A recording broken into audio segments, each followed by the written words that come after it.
ರಾಜ್ಯ ರಾಜಕೀಯದಲ್ಲಿ ಕುರ್ಚಿ ಚರ್ಚೆ ತಾರಕಕ್ಕೇರಿದೆ. ಹೀಗಿರುವಾಗಲೇ ಡಿಸಿಎಂ ಡಿಕೆ ಆಫರ್ ಮತ್ತು ಪಕ್ಷ ನಿಷ್ಠೆಯ ಬಗ್ಗೆ ಮಾತನಾಡಿರುವುದು ಈಗ ಚರ್ಚೆಗೆ ಗ್ರಾಸವಾಗಿದೆ. ಹೈಕಮಾಂಡ್ಗೆ ಸಂದೇಶ ಕೊಟ್ರ ಅಥವಾ ಬೆದರಿಕೆ ಹಾಕಿದ್ರ ಅಂತ ವಿಪಕ್ಷಗಳು ಹೊಸ ವ್ಯಾಖ್ಯಾನ ಮಾಡ್ತಾ ಇವೆ.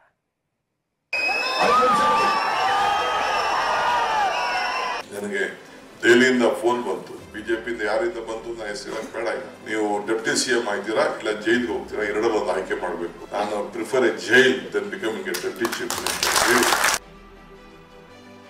ಕುರ್ಚಿ ಬದಲಾವಣೆ ಕಿಚ್ಚಿನ ಮಧ್ಯೆ ಡಿಕೆ ಆಫರ್ ಬಾಂಬ್. ಬಿಜೆಪಿಯ ಡಿಸಿಎಂ ಆಫರ್ ತಿರಸ್ಕರಿಸಿ ಜೈಲಿಗೆ ಹೋದೆ. ಪಕ್ಷ ನಿಷ್ಠೆ ಎಂದ ಡಿಕೆ ಪರೋಕ್ಷವಾಗಿ ಸಂದೇಶ ರವಾನಿಸಿದ್ರ. ಕಾಂಗ್ರೆಸ್ನೊಳಗೆ ನಾಯಕತ್ವ ಬದಲಾವಣೆ ಚದುರಂಗದಾಟ ನಡೀತಿದೆ. ಸಿಎಂ ಬದಲಾಗ್ತಾರಾ ಅನ್ನೋ ಪ್ರಶ್ನೆ ಹೈಕಮಾಂಡ್ ಸುತ್ತ ಗಿರಿಕಿ ಹೊಡಿತಿದೆ. ಈ ಬಗ್ಗೆ ಸ್ವಪಕ್ಷದ ನಾಯಕರು ವರಿಷ್ಠರ ಕಡೆಗೆ ಮುಖ ಮಾಡಿ ಅವ್ರು ಹೇಳಿದ್ದೇ ಫೈನಲ್ ಅಂತಿದ್ದಾರೆ. ಈ ಮಧ್ಯೆ ಅಧಿಕಾರ ಹಂಚಿಕೆ ಚರ್ಚಾ ಕಣದಲ್ಲಿ ಒಂದೊಂದೇ ಕಾಯಿನ್ಗಳು ಮೂವ್ ಆಗೋದಕ್ಕೆ ಶುರು ಮಾಡಿವೆ. ಈ ಪೈಕಿ ನಿನ್ನೆ ಡಿಕೆ ಉರುಳಿಸಿರುವ ಪಕ್ಷ ನಿಷ್ಠೆಯ ದಾಳವೂ ಒಂದು. ನನಗೆ ದೆಹಲಿಯಿಂದ ಫೋನ್ ಬಂತು, ಬಿಜೆಪಿಯಿಂದ ಯಾರಿಂದ ಬಂತು ನಾನು ಹೆಸರು ಬೇಡ, ಯಾರೊಬ್ಬ ಇನ್ಕಮ್ ಟ್ಯಾಕ್ಸ್ ಆಡಿಟರ್ ಕೈಲಿ ಫೋನ್ ಮಾಡಿ ಅವ್ರ ಫೋನ್ ಇಂದ ನನ್ಗೆ ಮಾತಾಡ್ಸೋದು. ನನ್ನ ತಮ್ಮನೂ ನನ್ನ ಜೊತೆ ಇಲ್ಲಿದ್ದ, ಒಬ್ಬ ಡಿಜಿ ಇದ್ದ ಇಲ್ಲಿ, ಅವನು ಮಾತಾಡ್ದ. ಹೇಳ್ತಾ ಇದ್ದಾರೆ ಡೆಲ್ಲಿಯಿಂದ ಇನ್ನೊಂದು ಫೋನ್ ಇದ್ದಾನೆ, ನೀವು ಡೆಪ್ಟಿ ಸಿಎಂ ಆಯ್ತೀರಾ ಇಲ್ಲ ಜೈಲ್ಗೆ ಹೋಗ್ತೀರಾ, ಎರಡರೊಂದು ಆಯ್ಕೆ ಮಾಡಬೇಕು, ಅವ್ರನ್ನ ವಾಪಸ್ ಕಳಿಸಿರೋಂತೆ. ಏನ್ ಮಾಡ್ತೀರಿ? ಪಕ್ಷದ ನಿಷ್ಠೆ. ಬಹಳ ಚಿಕ್ಕ ವಯಸ್ಸಿನಲ್ಲೇ ರಾಜೀವ್ ಗಾಂಧಿ ಅವರು ನನ್ನನ್ನ ಒಂದು ಅಸೆಂಬ್ಲಿ ಟಿಕೆಟ್ ಕೊಟ್ಟಿದ್ರು, ಮಂತ್ರಿ ಮಾಡಿದ್ರು, ಬಂಗಾರಪ್ಪನ ಸಹಕಾರ ಮಾಡಿದ್ರು, ಇಲ್ಲಿವರೆಗೂ ಬೆಳ್ಕೊಂಡು ಬಂದಿದ್ದೀನಿ. ನಾನು prefer a jail then becoming a deputy chief minister. ಅವತ್ತು ಆಗ್ಬೋದಾಗಿತ್ತು, ಇನ್ನೇನೇನು ಆಗ್ತಿತ್ತು ರಾಜಕೀಯ ಗೊತ್ತಿಲ್ಲ. ರಾಜಕೀಯದಲ್ಲಿ ಬೆಂಕಿ ಇಲ್ಲದೆ ಹೊಗೆ ಆಡಲ್ಲ. ಸಿಎಂ ಕುರ್ಚಿಯ ಚರ್ಚೆ ಹೊತ್ತಲ್ಲೇ ಡಿಕೆ ಬಾಯಲ್ಲಿ ಇಂಥದ್ದೊಂದು ಮಾತು ಬರೋದಕ್ಕೆ ಕಾರಣ ಇದೆ. ವಿಷಯ ಏನು ಅಂದ್ರೆ, ಕೆಎಂ ರಘು ಅವರು ಡಿಕೆ ಜೀವನ ಪಯಣದ ಕುರಿತ ಎ ಸಿಂಬಲ್ ಆಫ್ ಲಾಯಲ್ಟಿ ಅನ್ನೋ ಪುಸ್ತಕ ಬರೆದಿದ್ದಾರೆ. ಈ ಪುಸ್ತಕ ಬಿಡುಗಡೆ ಕಾರ್ಯಕ್ರಮದಲ್ಲಿ ಡಿಕೆ ಪಕ್ಷ ನಿಷ್ಠೆಯನ್ನ ಉಲ್ಲೇಖಿಸಿ ಸಂದೇಶ ರವಾನಿಸಿದ್ದಾರೆ. ಡಿಕೆ ಮಾತಿನಲ್ಲಿ ಸಿಎಂ ಕುರ್ಚಿಗಾಗಿ ಮಂಡಿಸಿರೋ ಹಕ್ಕಿದೆ ಅನ್ನೋ ಮಾತನ್ನ ವಿಪಕ್ಷ ನಾಯಕರು ಉಲ್ಲೇಖ ಮಾಡಿದ್ದಾರೆ. ಹೈಕಮಾಂಡ್ಗೆ ಸಂದೇಶ ರವಾನಿಸಿದ್ದಾರೆ ಅಂತ ವಿಶ್ಲೇಷಿಸಿದ್ದಾರೆ. ಈ ಸಂದರ್ಭದಲ್ಲಿ ಅವರು ಹೇಳ್ತಾ ಇದ್ದಾರೆ ಅಂದ್ರೆ, ನೀವು ಮಾಡಿಲ್ಲ ಅಂದ್ರೆ, ನೀವು ಕೊಟ್ರೆ ನಾನು ಗ್ರೀನ್ ಬಸ್ ಹತ್ತುತ್ತೀನಿ, ನೀವು ಕೊಡ್ಲಿಲ್ಲ ಅಂದ್ರೆ ನಾನು ರೆಡ್ ಬಸ್ ಹತ್ತುತ್ತೀನಿ ಅನ್ನೋ ಮೆಸೇಜ್ ಕೊಡ್ತಾ ಇದ್ದಾರೆ ಅಷ್ಟೇ. ಪಕ್ಕಾ ಮೆಸೇಜ್, ಧಮ್ಕಿ ಇದು. ಅವರು ದೊಡ್ಡವರಾಗಕ್ಕೆ, ಅವರಲ್ಲಿ ಇನ್ನೇನೋ ರಾಜಕಾರಣ ಮಾಡಕ್ಕೆ, ಅವರೇನೋ ಕ್ಲೈಮ್ ಮಾಡಕ್ಕೆ ಇವತ್ತು ಭಾರತೀಯ ಜನತಾ ಪಾರ್ಟಿ ಅಥವಾ ಸಂಘದ ಹೆಸರನ್ನ ಯಾರಾದ್ರೂ ದುರುಪಯೋಗ ಮಾಡ್ಕೋಬಹುದು. ನಮ್ಗೇನ್ ದರ್ದು ಬಂದಿದೆಪ್ಪ?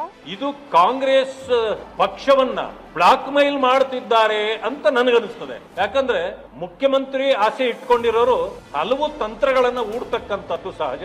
ಭಾರತೀಯ ಜನತಾ ಪಕ್ಷದ ಮೇಲೆ ಅಪಾದನೆ ಮಾಡಿ ಕಾಂಗ್ರೆಸ್ ಹೈಕಮಾಂಡ್ಗೆ ಬ್ಲಾಕ್ ಮೈಲ್ ಮಾಡ್ತಾ ಇದ್ದಾರೆ ಅಂತ ನನಗಾದ್ರೂ ಅನಿಸುತ್ತೆ. ಈಗ ಹೇಳ್ತಿರೋದ್ರ ಹಿನ್ನೆಲೆ ಬಹುಶಃ ಕಾಂಗ್ರೆಸ್ ಒಳಗೆ ತನಗೆ ಅವಕಾಶಗಳು ತಪ್ಪು ಹೋಗದೇ ಇರಲಿ ಎನ್ನುವಂತ ಉದ್ದೇಶ ಇರಬಹುದು.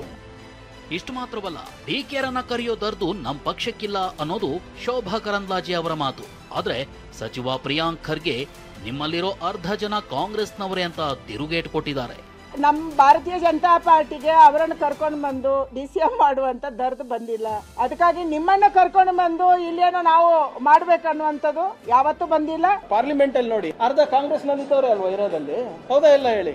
ಐಟಿ, ಇಡಿ, ಸಿಬಿಐ ಇಟ್ಟು ಹೆದರ್ಸಿ ಬೆದರಿಸಿ ನೋಡೋದು, ಇದರಲ್ಲಿ ಹೊಸದೇನಿದೆ ಹೇಳಿ?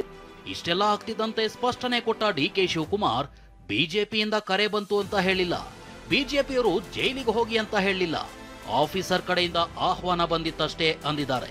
ಹಾಗಾದ್ರೆ ನಿನ್ನೆ ಡಿಕೆ ಹೇಳಿದ್ದೇನು, ಇವತ್ತು ಸ್ಪಷ್ಟನೆ ಕೊಟ್ಟಿದ್ದೇನು, ನೀವೇ ನೋಡಿ.